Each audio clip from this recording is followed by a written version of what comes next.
بسم اللہ الرحمن الرحیم۔ جب اللہ کی رحمت انسان کی طرف متوجہ ہوتی ہے تو اس کی پہلی نشانی یہ ہے کہ بندے کو اپنے عیوب نظر آنا شروع ہو جاتے ہیں، اور جب اللہ ناراض ہوتے ہیں تو اس کی نشانی یہ ہے کہ بندے سے اپنے عیب پوشیدہ ہو جاتے ہیں۔ ہماری زندگیوں میں بے چینی کی ایک بڑی وجہ یہ بھی ہے کہ ہم جہاں ہیں وہاں ہونا ہی نہیں سیکھا۔ سارا دن یا تو ماضی میں ہوتے ہیں یا مستقبل میں، اگر کہیں نہیں ہوتے تو بس حال ہی میں نہیں ہوتے۔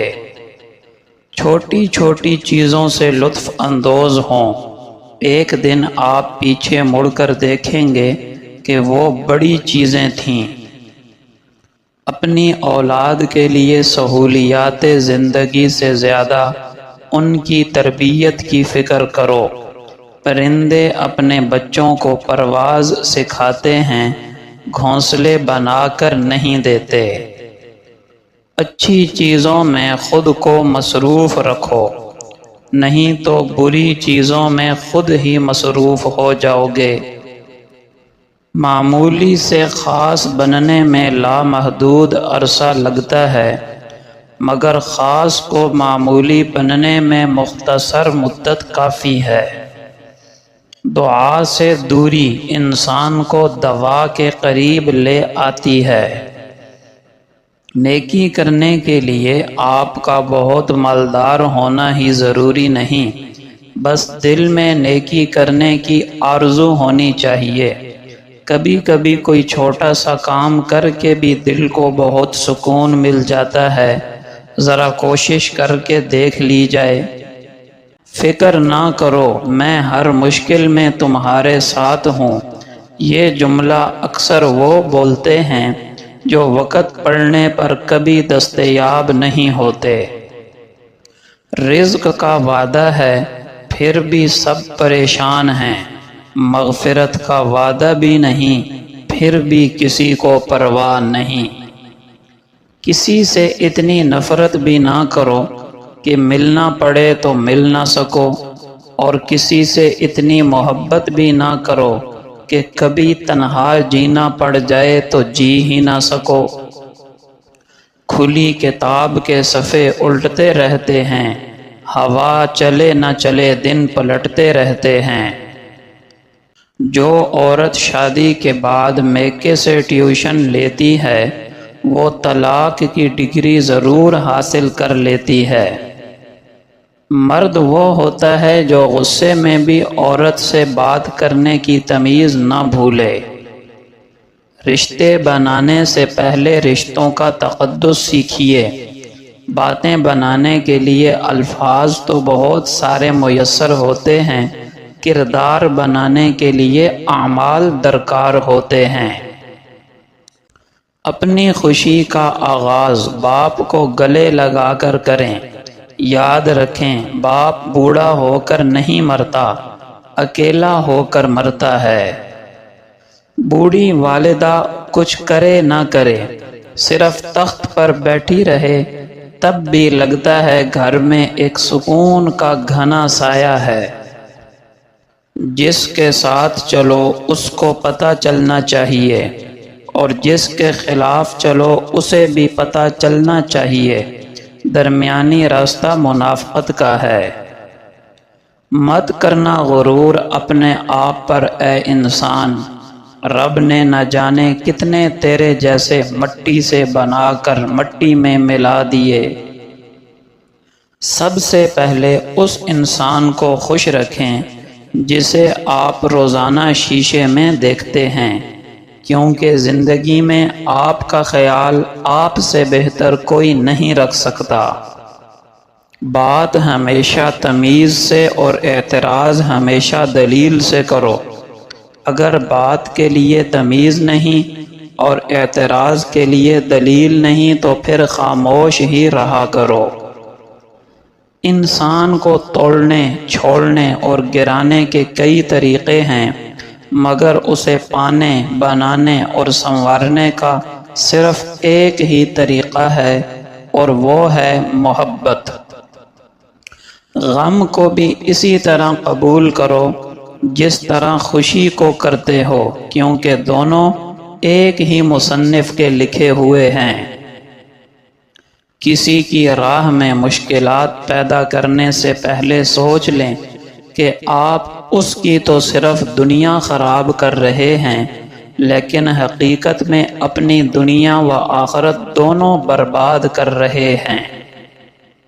بہترین کی خواہش تو سبھی کرتے ہیں، لیکن بہترین پانے کے لیے بہترین بننا پڑتا ہے، کیونکہ پاکیزہ تو پاکیزہ کو ہی ملتا ہے۔ دنیا میں سب سے بڑی دولت آپ کی عزت نفس ہے۔ اس کو کھو کر قارون کا خزانہ بھی مل رہا ہو تو وہ گھاٹے کا سودا ہے۔ دھواں دیکھنے میں تو سفید نظر آتا ہے، لیکن وہ چیزوں کو کالا کر دیتا ہے۔ اسی طرح خواہشیں دیکھنے میں اچھی ہیں، لیکن دل کالا کر دیتی ہیں۔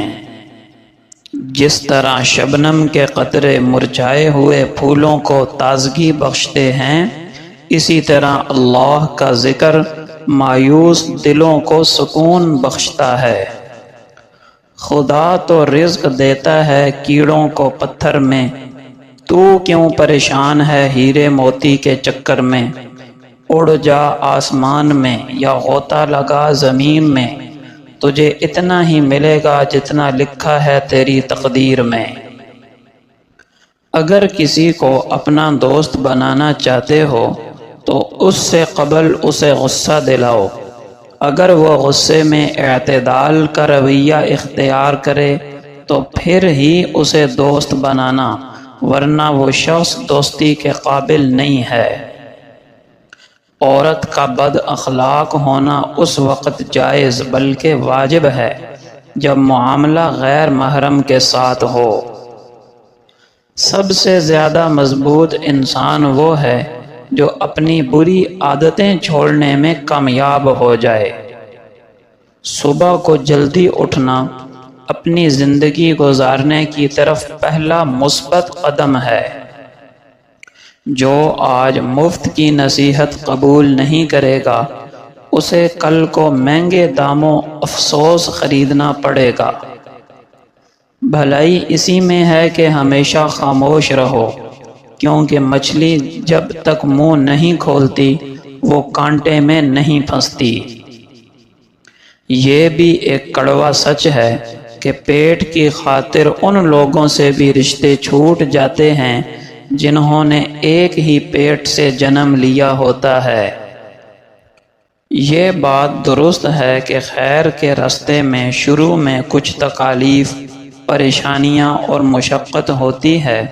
نفس پر کنٹرول کیا جائے، مالک کائنات سے مدد مانگی جائے تو آہستہ آہستہ تکالیف ختم ہو جاتی ہیں اور لذت و سکون ملتا ہے۔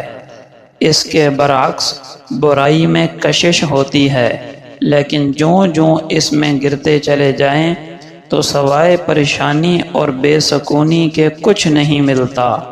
لہٰذا وقتی مشقت سے بچنے کے لیے دائمی تکلیف اور عذاب مول لینا انتہا درجے کی حماقت ہے۔ اللہ جل شانہ کی باتیں اپنے بندوں سے، اور رسول تم کو جو کچھ دیں اسے اختیار کر لو، اور جس سے روک دیں اس سے باز آ جاؤ۔ جو لوگ اللہ کے رسول کے حکم کی مخالفت کرتے ہیں انہیں ڈرنا چاہیے کہ کہیں کوئی فتنہ نہ آ پہنچے یا کسی عذاب میں مبتلا نہ ہو جائیں۔ مومن تو ایک دوسرے کے بھائی ہیں، لہٰذا اپنے بھائیوں میں صلح کرا دیا کرو۔ اللہ تعالیٰ سود کو مٹاتا اور صدقات کو بڑھاتا ہے، اور اللہ ہر ناشکری کرنے والے سے، گنہگار سے محبت نہیں رکھتا۔ پیارے نبی کی پیاری باتیں۔ اللہ تعالیٰ کے نزدیک دعا سے بڑھ کر کوئی چیز قدر کی نہیں۔ مسجد سے کوڑا کرکٹ وغیرہ نکالنا جنت کی حوروں کا حق مہر ہے۔ حق بات کہنے سے زیادہ کوئی صدقہ نہیں۔ ہر مسلمان پر دوسرے مسلمان کی جان، مال اور عزت حرام ہے۔ ایک مومن کا دوسرے مومن کے ساتھ ایسا رشتہ و تعلق ہے جیسا کہ سر کا تعلق جسم کے ساتھ۔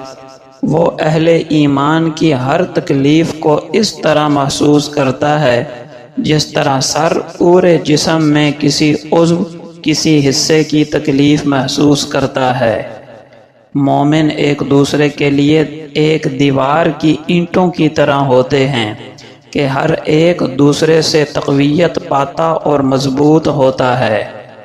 جس نے کسی مسلمان کی پردہ پوشی کی، اللہ تعالی قیامت کے دن اس کے گناہوں سے پردہ پوشی فرمائے گا۔ جس نے کسی کا مخفی عیب دیکھ لیا اور اس پر پردہ ڈال دیا، گویا اس نے ایک زندہ گاڑی ہوئی بچی کو بچا لیا۔ غیبت زنا سے زیادہ سخت گناہ ہے۔ یہ زندگی خواہ کتنی ہی لمبی کیوں نہ ہو جائے، ایک نہ ایک دن بہرحال ختم ہو کر رہے گی۔ ایک بزرگ فرماتے تھے کہ جتنا تم نے دنیا میں رہنا ہے اتنا دنیا کے لیے محنت کرو، اور جتنا تم نے آخرت میں رہنا ہے اتنا آخرت کے لیے محنت اور کوشش کرو۔ یہ حقیقت ہے کہ دنیا میں 50 یا 100 سال رہنا ہوگا، اور آخرت کی زندگی کروڑوں، اربوں، کھربوں سال کی نہیں بلکہ لامحدود زندگی ہے جس کی ابتدا تو ہے، انتہا نہیں۔ علماء نے سمجھانے کے لیے لکھا ہے کہ اگر زمین و آسمان کے درمیان میں جتنا بھی خلا ہے اس کو رائی کے دانوں سے بھر دیا جائے اور ایک پرندہ آ کر ایک دانہ لے جائے، پھر 1000 سال کے بعد دوسرا دانہ لے جائے، پھر 1000 سال کے بعد تیسرا دانہ لے جائے، تب بھی ایک دن آئے گا کہ زمین آسمان کے درمیان جتنے بھی رائی کے دانے ہیں یہ سب ختم ہو جائیں گے، مگر آخرت کی زندگی کبھی ختم نہیں ہوگی۔ مفسرین نے لکھا ہے کہ آخرت کا ایک دن 50,000 سال کے برابر ہوگا۔ دنیا کے 100 سال کا حساب لگائیں تو آخرت کے 1.5-2 منٹ کے برابر بنتے ہیں۔ کتنی عجیب بات ہے کہ انسان 1.5-2 منٹ کی لذتوں کی خاطر آخرت کا عذاب اپنے سر لینے کے لیے تیار ہو جاتا ہے۔ اللہ تعالیٰ فرماتے ہیں، اور جو اپنے رب کے سامنے کھڑا ہونے سے ڈرا اور اس نے اپنے نفس کو خواہشات میں پڑنے سے بچا لیا تو بے شک اس کا ٹھکانہ جنت ہی ہوگا۔ لہٰذا ختم ہو جانے والی دنیا کی لذتوں میں لگ کر نہ ختم ہونے والی آخرت کا نقصان کر لینا کسی بھی سمجھدار انسان کا کام نہیں ہو سکتا۔ حضرت عائشہ صدیقہ رضی اللہ عنہا فرماتی ہیں کہ میں نے رسول اللہ صلی اللہ علیہ وسلم کو ایک نماز میں یہ دعا کرتے ہوئے سنا، اللہم حاسبنی حسابا یسیرا، اے اللہ میرا حساب آسان لینا۔ جب آپ نماز سے فارغ ہوئے تو میں نے کہا، اے اللہ کے رسول، آسان حساب سے کیا مراد ہے؟ آپ صلی اللہ علیہ وسلم نے فرمایا، اس کا مطلب یہ ہے کہ اللہ تعالیٰ اس کا نامہ اعمال دیکھے اور درگزر فرمائے۔ اے عائشہ، قیامت کے دن جس آدمی سے تفصیلی حساب لیا گیا وہ ہلاک ہو گیا۔ آپ صلی اللہ علیہ وسلم کا پاک ارشاد ہے کہ اللہ اکبر، سبحان اللہ، الحمدللہ، لا الہ الا اللہ، ان میں سے ہر ذکر کے بدلے جنت میں ایک درخت لگا دیا جاتا ہے۔ حضرت سعد رضی اللہ عنہ کہتے ہیں کہ ہم نبی کریم صلی اللہ علیہ وسلم کی خدمت میں حاضر تھے۔ آپ نے فرمایا، کیا تم روزانہ 1000 نیکیاں کمانے سے عاجز ہو؟ آپ کی مجلس میں بیٹھے ایک شخص نے پوچھا، ہم میں سے کوئی روزانہ 1000 نیکیاں کیسے کما سکتا ہے؟ آپ نے فرمایا وہ 100 مرتبہ سبحان اللہ پڑھ لیا کرے، اس کے نامہ اعمال میں 1000 نیکیاں لکھ دی جاتی ہیں یا 1000 خطائیں معاف کر دی جاتی ہیں۔ آپ صلی اللہ علیہ وسلم کا پاک ارشاد ہے، صدقہ اللہ تعالیٰ کے غصے کو بجھا دیتا ہے اور بری موت سے بچاتا ہے۔ آپ صلی اللہ علیہ وسلم یوں دعا مانگا کرتے تھے، اے اللہ میں بری عادتوں، برے کاموں، بری خواہشوں سے تیری پناہ مانگتا ہوں۔ آپ صلی اللہ علیہ وسلم نے فرمایا، تم میں بہتر وہ ہے جس سے خیر کی امید رکھی جائے اور جس کے شر سے امن ہو، اور تم میں سے برا وہ ہے جس سے خیر کی امید نہ رکھی جائے اور جس کے شر سے امن نہ ہو۔ رسول اللہ صلی اللہ علیہ وسلم سے سوال کیا گیا کہ لوگوں میں سب سے بہتر کون ہے؟ آپ نے فرمایا، ہر صاف دل، زبان کا سچا۔ صحابہ کرام نے عرض کیا، زبان کے سچے کو تو ہم سمجھتے ہیں، یہ صاف دل کون ہے؟ آپ نے فرمایا، پرہیزگار صاف دل، جس میں کوئی گناہ نہ ہو، نہ بغاوت، نہ کینہ، نہ حسد۔